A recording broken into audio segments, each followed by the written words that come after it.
One with nature.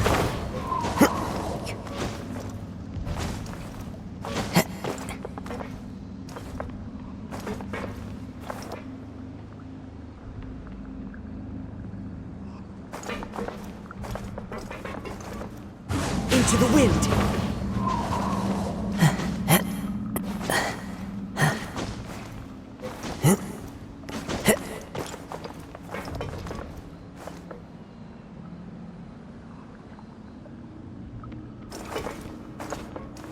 One with nature.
Huh? Our names are written in this newspaper. What's going on? Let Paimon see! The underwater stronghold, the Fortress of Meripede, has continued in its noble autonomy, but that does not mean that others cannot interact with it. My recent attempts to enter the fortress bore little fruit. Huh. Guess Charlotte still hasn't given up on that. Thus, did an Outlander friend become the focus of this report, a blonde adventurer with their white fairy legends trailing in their wake. It is said that this mysterious traveler once visited the underwater fortress.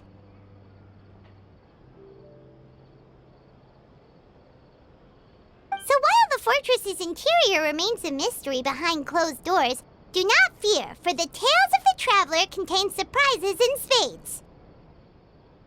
Journalist Charlotte's biggest scoop yet, the Traveler's Trail, World Walker. Huh. Charlotte took so many awesome photos of us and we never even noticed her. She hasn't been able to get a hold of anything at the fortress, so since we're easier to find, she's using us as the subject matter instead? Ugh, seriously? Well, fine. Those headlines and photos do look cool, so Paimon will forgive her this time. We're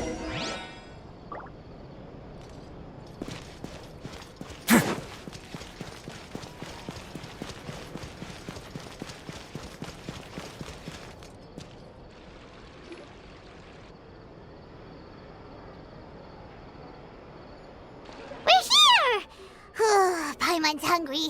Should we go in and get something to eat?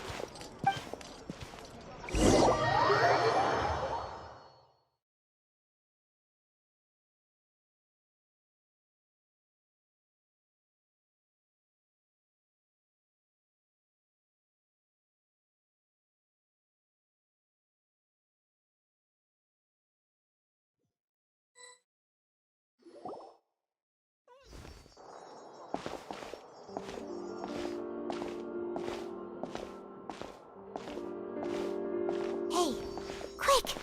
Look! That's the limited edition, only 16 slices a day cake!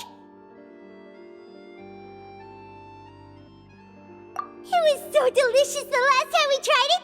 Despite the tense situation we were in, let's give it another go. I'm sure it'll be great! One slice of cake, please.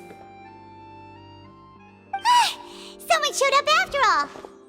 Oh, wait, you're the one from the Palais Mermonia. Oh, are you here to buy cake too? It seems Monsieur Nervalette was right. You really can eat. Wait, did he really say something like that? That's right. Even he has his own preferences when it comes to food. As for me, I love the cake and coffee here. Do you come here often? Usually every day. Every day? It's part of my daily schedule, apart from work. I shall have my cake and coffee. Then what if someone told you one day that this place would be closing soon, and you wouldn't get to eat cake here anymore? What would you think? But why would it close? Well, Paimon doesn't know either, but maybe the waters will rise tomorrow. Oh, the prophecy. To be honest, I haven't paid much attention to that. No, still, even if there'd be no more cake tomorrow, that wouldn't keep me from having some today. No, it's the same for eating in general. You might not be able to eat tomorrow, but if you can do so today, then you should carry on. That's what people call living, you know.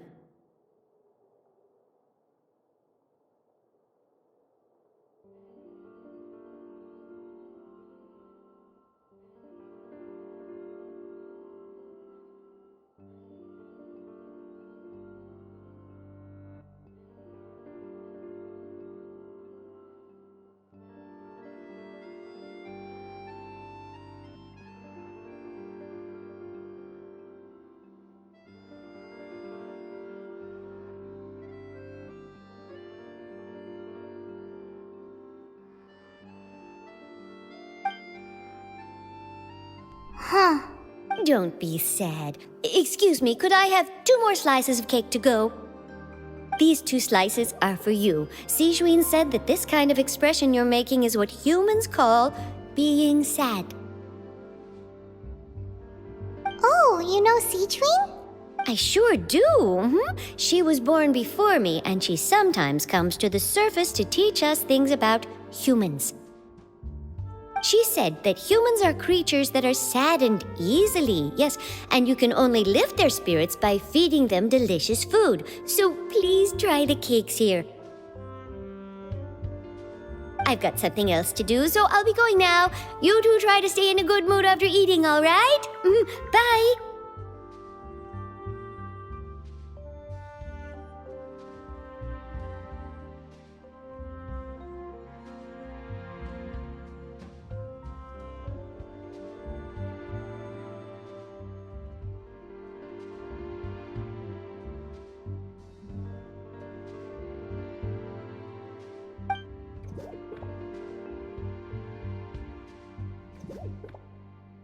And there she goes! Alright, let's dig in. Paimon's sure this cake will be delicious.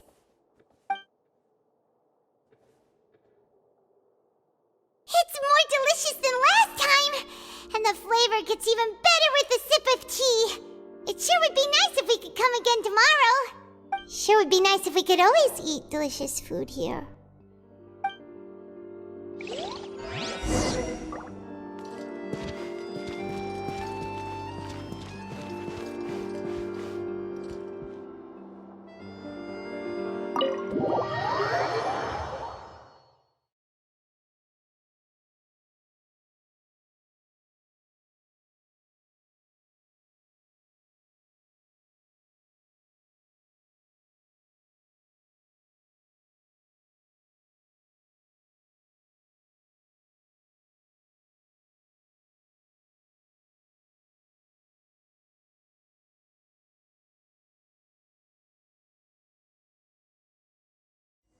Oh, we're near the Steambird office.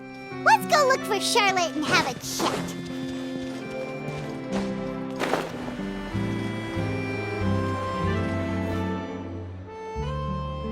Wow! If it isn't the Traveler and Paimon! Ha! You've got some nerve! You just used us to make some quick mora! Oh, you needn't worry about that. I heard that you were in Poisson some time back, so I sent you a letter to discuss just that. It appears you didn't receive it, though. It's all right, though. I've set aside the amount intended for you. I've even set the table with some food. Really? Oh, you're the best! You're almost a little too easy to win over, Paimon. If I were a journalist with ulterior motives, you'd be in trouble now, you know. Oh, Paimon knows you're not like that. Still, what brings you here all of a sudden? Were you looking for me? When when Mona mentioned you, we thought of coming to see you at work.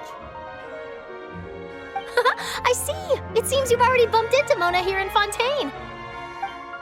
So she mentioned me? What did she say? She said that you're a real daredevil of a journalist. Nice. In which case, can this daredevil journalist dare to request an exclusive interview with the legendary traveler and Paimon? Huh? So your article in the paper today doesn't count? Oh, of course it doesn't. That was more like live photography. What I'd like to do is dive deeper and ask you to talk about the things you've seen and experienced.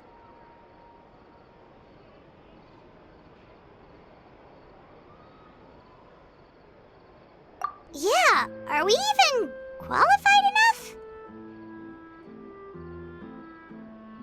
Why not? If I say you're worth an interview, then you're worth it.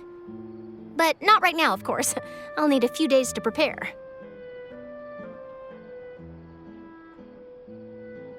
Oh, in that case, we'll just chat when you have the time then? Oh, so that's a yes? Ooh, splendid! I'll tell the editor-in-chief immediately. I'll have to apply for lighting, a venue, some props, and...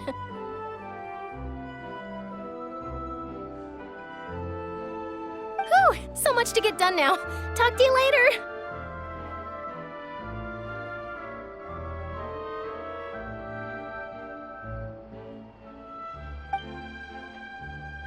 Wait, Charlotte, Paimon's still got a question for you. And what's that? If, just for example, Fontaine were to be flooded tomorrow? Huh, that's the prophecy you're talking about, isn't it? I mean, I do hear about it often, but I've never once thought that the day could be tomorrow.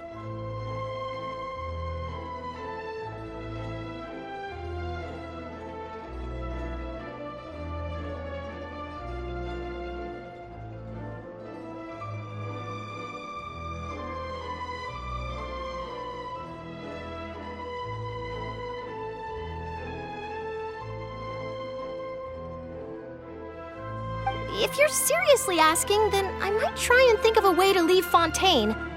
Oh, but I'm still a journalist first and foremost. That means I have a duty to be reporting from the scene.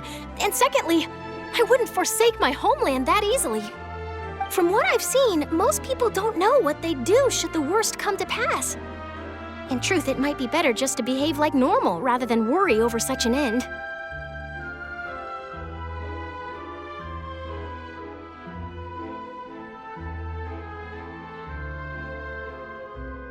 So in all likelihood, I'd probably still be prepping at the office for that interview of ours. I know what you're thinking. That sounds a bit sad, but I've always believed that it's best to do what you enjoy.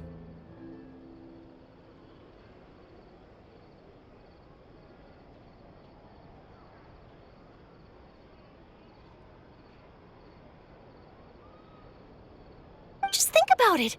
If this nation really were to be suddenly destroyed tomorrow, but I still successfully finish an exclusive interview with a truly unique person, then the story I would wind up writing would truly be timeless.